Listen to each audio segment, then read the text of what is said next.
تو کیا آپ کو لگتا ہے ٹرننگ پوائنٹ کیا تھا جس کے اوپر ایران بھی مان گیا اور امریکہ بھی مان گیا؟ دیکھیں ایران جو ہے وہ ہمارا پڑوسی ہمسایہ برادر ملک ہے، اسلامک کنٹری ہے، ٹھیک ہے، اور ایران پاکستان پہ اعتماد بھی کرتا ہے۔ پاکستان نے جو ہے وہ ایران سے یہ ریکویسٹ کی تھی کہ جو ہے وہ حرمین شریفین کی سیکورٹی ہمارے پاس ہے، ہمارا ڈیفینس ایگریمنٹ ہے سعودی عرب کے ساتھ، تو اس پر جو ہے وہ حملے نہ کیے جائیں۔ تو گزشتہ روز جو حملے ہوئے پیٹرو کیمیکل پر سعودی عرب میں اور دوسری توانائی کے پروجیکٹ ہے، تو اس پہ پاکستان نے افسوس کا اظہار کیا۔ کور کمانڈر کانفرنس میں بھی اس پہ تشویش کا اظہار کیا گیا تھا اور اسے جو ہے وہ ایک غیر ضروری کشیدگی قرار دیا گیا تھا۔ پھر محمد بن سلمان سے وزیر اعظم نے بات کی، اپنا جو ہے وہ اس کی مذمت بھی کی، ان کو جو ہے وہ یقین بھی دلایا کہ پاکستان سعودی عرب کے ساتھ کھڑا ہے۔ تو پاکستان نے جو ہے وہ پھر دوبارہ سے یہ ایفرٹ ساری جو ہے وہ کی کہ سمجھایا ایران کو کہ آپ جنگ کی بجائے امن کی طرف آئیں، اور امن کے لیے اگر آئیں گے تو پاکستان آپ کے ساتھ کھڑا ہوگا۔ تو گزشتہ رات بڑی ٹف نائٹ تھی نجم، کیونکہ ہم پوری رات جاگتے رہے۔ کل ڈیڈ لائن تھی رات 8 بجے کی، اور یہاں پر پاکستان میں اس وقت جو ہے وہ کوئی صبح کے 3-4 بجنے تھے جب یہ ڈیڈ لائن ختم ہونی تھی۔ تو تقریباً کوئی 1 بجے جو ہے وہ وزیر اعظم شہباز شریف کا ٹویٹ جو ہے وہ آیا، پوری دنیا کے لیے راحت اور بنا۔ یہ ٹویٹ جو ہے یہ ایک ریکویسٹ انہوں نے کی کہ 2 ہفتوں کے لیے جنگ کو روکا جائے، سیز فائر کیا جائے۔ اور اس سے پہلے یہ جسٹ ایک ٹویٹ نہیں تھا، اس سے پہلے فیلڈ مارشل سید آصف منیر کو کوٹ کیا جا رہا تھا رائٹرز کی طرف سے، امریکی میڈیا کی طرف سے، باقی کہ وہ رابطہ کر رہے ہیں ایران کے ساتھ بھی، وہ رابطہ کر رہے ہیں امریکہ کے ساتھ بھی، اور وہ رابطہ کر رہے ہیں پوری دنیا کے ساتھ بھی، اور پھر اسی طرح وزیر اعظم بھی رابطے میں تھے۔ تو یہ ایک بڑی ٹف نائٹ تھی، ایک فائنل راؤنڈ تھا آپ کہہ لیں اس جنگ کو رکوانے کے لیے، تبھی یہ سیز فائر ممکن ہوئے۔ 10 تاریخ سے آنورڈ امریکی ڈیلیگیشن، ایرانی ڈیلیگیشن پاکستان آ رہے ہیں، ڈائلاگز آگے بڑھیں گے۔ یہ ایک ہوا جی، ایران بھی راضی ہو گیا، امریکہ بھی راضی ہو گیا، اسرائیل کہاں پر سٹینڈ کرتا ہوا نظر آتا ہے؟ دیکھیں اسرائیل کی تو کوشش ہوگی کہ ان ڈائلاگ کو سبوتات کیا جائے، وہ تو کبھی ان ڈائلاگ کے حق میں نہیں ہوتا، اور نہ ہی وہ چاہتا ہے کہ خطے میں امن قائم ہو، اس کا تو اپنا ایجنڈا ہے۔ لیکن ایون دین اس کے ایجنڈا ہونے کے باوجود ہماری یہ کوششیں کامیاب ہوئی ہیں۔ دیکھیں امریکہ کو اس جنگ میں کس نے دھکیلا؟ اسرائیل نے پریشر ڈال کے اسے کنونس کر کے امریکہ کو اس جنگ میں دھکیلا۔ تو اب اسرائیل تو نہیں چاہے گا کہ یہ جنگ ختم ہو، اور اسرائیل تو نہیں چاہے گا کہ اس خطے میں امن قائم ہو۔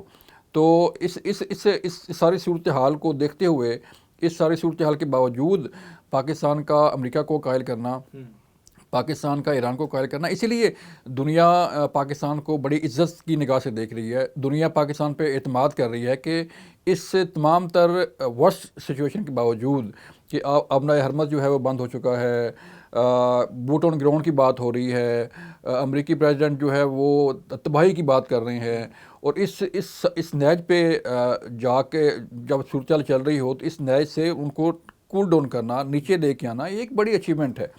تو اب اسرائیل آپ نے جب پوچھا کو اسرائیل تو نہیں چاہے گا، لیکن اس کے باوجود جو ہے وہ 10 اپریل سے جمعہ والے دن جو ہے پاکستان میں ڈائلاگ ہونے جا رہے ہیں۔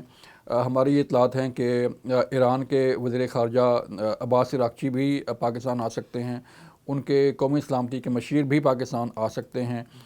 اسی طرح جو ہے وہ امریکی جو وزیر جنگ ہیں ان کے متعلق یہ کہا جا رہا ہے کہ وہ شاید پاکستان میں آئیں اور پاکستان میں آ کے ڈائلاگ کریں، اور یہ سارا، اور پھر ان مذاکرات میں مصر بھی شامل ہو سکتا ہے، ان مذاکرات میں ترکیہ بھی شامل ہو سکتا ہے، ان مذاکرات میں جو ہے وہ سعودی عرب بھی شامل ہو سکتا ہے۔ تو یہ ایک جوائنٹ ایفرٹ جو ہے وہ ہونے جا رہی ہے کہ اب 10 اپریل سے جو مذاکرات شروع ہوں گے تو جو 10 نکاتی فارمولہ دیا ہے ایران نے اس پہ بات ہوگی۔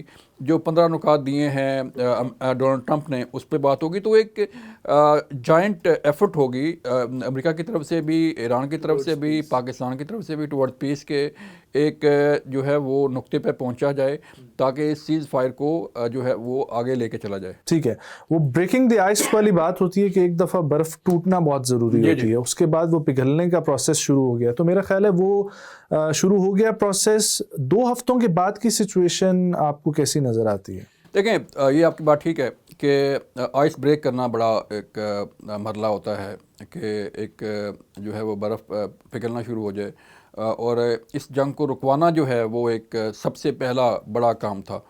اب جب سیز فائر ہوتا ہے تو اس سے بڑی ہوپس جو ہے وہ کریٹ ہوتی ہیں، بڑی امیدیں لگ جاتی ہیں دنیا کو. اور جو سیز فائر کرتے ہیں، جو لڑتے ہوئے ملک جب سیز فائر کرتے ہیں تو وہی سوچ کے کرتے ہیں کہ اب ہم نے پیس کی بات کرنی ہے، اب ہم نے امن کی بات کرنی ہے، ہم نے جنگ کی بات نہیں کرنی. تو یہ ایک بڑا بریک تھرو ہے دنیا کے لیے. تو جنگ جو ہے وہ سیز فائر ہو چکا ہے. اب اس سیز فائر میں یہ کوشش ہوگی کہ اس سیز فائر کی وائلیشن نہ ہو. خطرہ ہے کہ اسرائیل کی طرف سے کوئی گڑبڑ ہو سکتی ہے ان 2 ہفتوں کے دوران، چونکہ اسرائیل کبھی نہیں چاہے گا کہ یہ اپنا مذاکرات کامیاب ہوں اور یہ ساری چیزیں ہوں. تو پاکستان کی یہ کوشش ہوگی، ایران کی یہ کوشش ہوگی، اور امریکہ کو بھی یہ کہا جا رہا ہے کہ سیز فائر کی وائلیشن نہ ہو. جب سیز فائر کی وائلیشن نہیں ہوگی نجم، تو پھر امن کی بات ہوگی. اب جو 10 اپریل سے مذاکرات شروع ہو رہے ہیں تو اس میں بڑا بریک تھرو ہو سکتا ہے. اس میں پھر جو دوسرا مرحلہ یہ آئے گا کہ اس سیز فائر کو بڑھایا جائے. اب پاکستان کی جو پہلی کوشش تھی کہ وہ 45 ڈیز کی تجویز تھی کہ 45 ڈیز کے لیے جو ہے یہ سیز فائر کر لیا جائے، پھر بیٹھ کے بات کی جائے. لیکن نہیں ہوا. تو 2 ہفتوں کا ایسی جنگ میں تو 24 گھنٹوں کا سیز فائر بڑا معنی رکھتا ہے.